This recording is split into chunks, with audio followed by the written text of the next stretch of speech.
41வது வசனத்தை வாசிப்போம். தேவையானது ஒன்றே, மரியாள் தன்னை விட்டு எடுப்படாத நல்ல பங்கை தெரிந்து கொண்டாள் என்றார். 41. இயேசு அவனுக்கு பிரயோஜனமாக, மார்த்தாளே மார்த்தாளே, மார்த்தாளே மார்த்தாளே, அநேக காரியங்களை குறித்து கவலைப்பட்டு கலங்குகிறாய். நம்மளுடைய பிரச்சனையே இதுதான். நம்ம எல்லாரும் என்ன செய்யறோம்? என்னையும் சேர்த்து தான் நம்ம எல்லாரும் செய்யறோம். கவலைப்பட்டு கவலைப்பட்டு கவலைப்பட்டு கவலைப்பட்டு தூங்குறப்ப நிம்மதியான தூக்கம் கூட வர மாட்டேங்குது. அவ்வளோ ஸ்ட்ரெஸ்ஸான ஒரு லைஃப் வேறு. ஆனால் சொல்லுகிறார், இந்த கவலைகளை விட்டு நீ தேவனுடைய சமூகத்தில் உட்காரும் பொழுது, தேவனுடைய சமூகத்தில் எல்லாவற்றையும் ஊற்றும் பொழுது தேவன் அதை பார்த்துக் கொள்வார். தேவன் உங்களுக்காகவும் எனக்காகவும் யுத்தம் செய்கிறவராக இருக்கிறார். ஹல்லேலூயா. 42வது வசனத்திலே அங்க என்ன நடக்கிறது? தேவையானது ஒன்றே, மரியாள் தன்னை விட்டு எடுப்படாத நல்ல பங்கை தெரிந்து கொண்டாள் என்று ஒரு நியாய தீர்ப்பை சொல்லுகிறார். நீ கவலைப்படுறது ரைட்டு தான், ஆனாலும் கூட இந்த கவலையை உன்னை ஓவர்டேக் பண்ணி மூழ்கடிக்கிறது. அதுல இருந்து நீ விடுதலை ஆகணும். அதே சமயத்துல மரியாளுடைய வாழ்க்கையில தேவன் செய்த அற்புதங்கள் அநேகராக இருக்கிறது. மரியாள் யார்? ஒரு விபச்சாரத்துக்கு கையும் வில்லையுமாக பிடிப்பட்டவள். ஆனாலும் கூட தேவன் அவளை 7 ஆவிகளை துரைத்து விட்டு அவளை உயிர்ப்பிக்கிறவராக இருந்தார். அந்த விபச்சாரியான அந்த மகள், அந்த ஸ்திரீ என்ன செய்கிறாள்? வாசிக்கலாம். யோவான் எழுதின சுவிசேஷம் 11வது அதிகாரம் 12வது அதிகாரம் 1 வாசிக்கலாம்.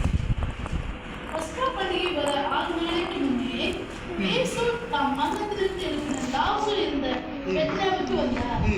அங்கே அவருக்கு ராவிருந்து பண்ணினார்கள். மார்த்தாள் பணிவிடை செய்தார். லாசரும் அவளோடு கூட பந்தியிருந்தவன் ஒருவனாய் இருந்தார். அப்படி மரியாள் வெளியேற பெற்ற கலங்கம் இல்லாத மரணம் என்பது ஒரு ராத்தல் கொண்டு வந்து அது இயேசுவின் பாதங்களில் பூசி தன் தலைமையினால் அவருடைய பாதங்களை உடைத்தார். ஓகே, இப்ப இயேசு தன்னுடைய வீட்டுக்கு விருந்தாளியாக வந்திருக்கிறார். இப்ப மரியாள் என்ன ஒரு பங்கை தெரிந்து கொண்டால், மார்த்தாள் பற்பல வேலைகளை செய்து கொண்டிருந்தாள், பிஸியா இருந்தார். ஆனால் மரியாள் இயேசு வந்த உடனே முதலாவது செய்ய வேண்டியது யாராவது யூதர்களுடைய கலாச்சாரத்திலே அவர்கள் யாராவது வீட்டுக்கு வந்தா தண்ணி கால் கழுவுறதுக்கு தண்ணி கொடுக்கணும். இது வழக்கம் அவங்களுக்கு. அதே அவர்கள் செய்ய மறந்துட்டாங்க. ஆனாலும் மரியாள் அதை செய்ய தவறவில்லை.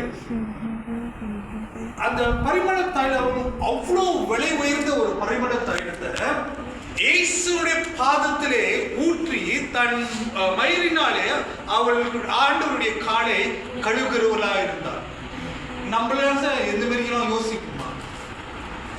வானத்தையும் பூமியும் படைத்த தேவன், சர்வவல்ல தேவன், அவர் நம்முடைய உள்ளத்திலே தங்கியிருக்கும் பொழுது, அவர் நம்முடைய வீடுகளில் வரும் பொழுது, நாம் அவர் வானத்தையும் பூமி எல்லாத்தையும் அவர் தான் படிச்சாரு.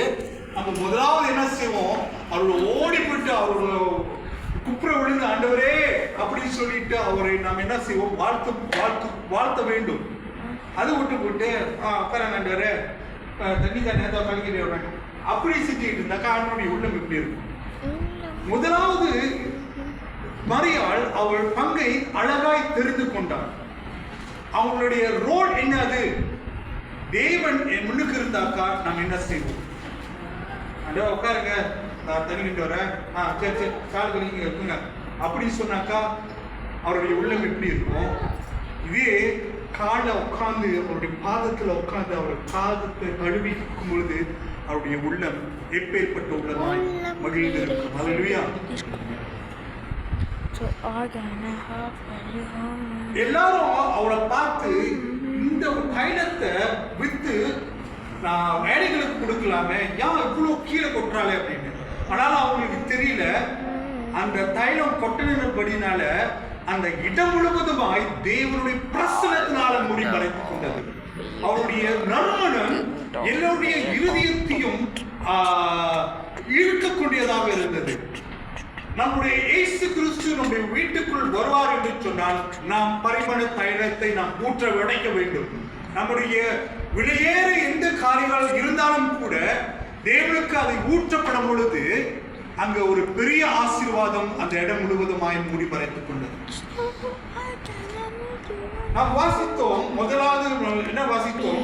ஒரு வியாதியினால் எப்படி தேவன் மகிமைப்படுகிறார், குமாரன் எப்படி மகிமைப்பட்டார் என்று சொல்லி தான் நாம் வாசித்தோம். ஒரு குடும்பத்துல 3 பேர் இருந்தாங்க. அந்த 3 பேரில வித்தியாசமான கேரக்டர் உடையவர்களாக இருந்தாங்க. ஒரு நல்ல பங்கு எடுத்துக் கொண்டவர், ஒரு வியாதி தான் விபச்சாரக்காரர் இருந்து இயேசு தொட்டபடினாலே அந்த குடும்பம் முழுவதுமாய் ரட்சிப்புக்குள்ளாய் நடத்தப்பட்டது. ரட்சிக்கப்பட்டு அதன் பிறகு நாம் என்ன நடக்கிறது என்றால் 11வது அதிகாரத்திலே நாம் வாசிப்போம். யோவான் 11வது அதிகாரம்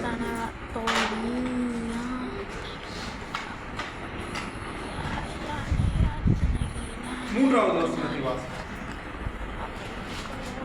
அப்பொழுது அவருடைய சகோதரிகள், ஆண்டவரே, நீ சிநேகிக்கிறவன் வியாதியா இருக்கிறான் என்று சொல்ல. ஓகே, இப்பொழுது இயேசு வந்துட்டு போயிட்டாரு, காலெல்லாம் கழுவிட்டு போயிட்டு எல்லாம் முடிச்ச கையோட இப்ப அந்த குடும்பத்துல ஒரு பிரச்சனை நடக்குது. இன்னொரு பிரச்சனை, எவ்வளோ பிரச்சனைலாம் முடிஞ்ச ஆண்டவர் போய் தீர்த்து வச்சுட்டாரு. இப்ப எதிர்பாராத ஒரு சம்பவம் அங்க நடக்குது அந்த குடும்பத்துல. ஆண்டவரே, நீர் சிநேகித்த ஒரு மனுஷன் லாசருவானவன் இப்ப மரண படுக்கையில இருக்கிறான் ஆண்டவரே அப்படின்னு சொல்லிட்டு இந்த விஷயத்தை சீஷர்கள் மூலமாக தேவனுக்கு தெரிவிக்கப்படுகிறார்கள். இயேசு கிறிஸ்துவுக்கு தெரிவிக்கப்படுகிறது. அப்ப இயேசு கிறிஸ்து என்ன சொல்கிறார்? அதுக்கு ரிப்ளை பண்றாரு. 4வது வசனத்தை வாசிப்போம்.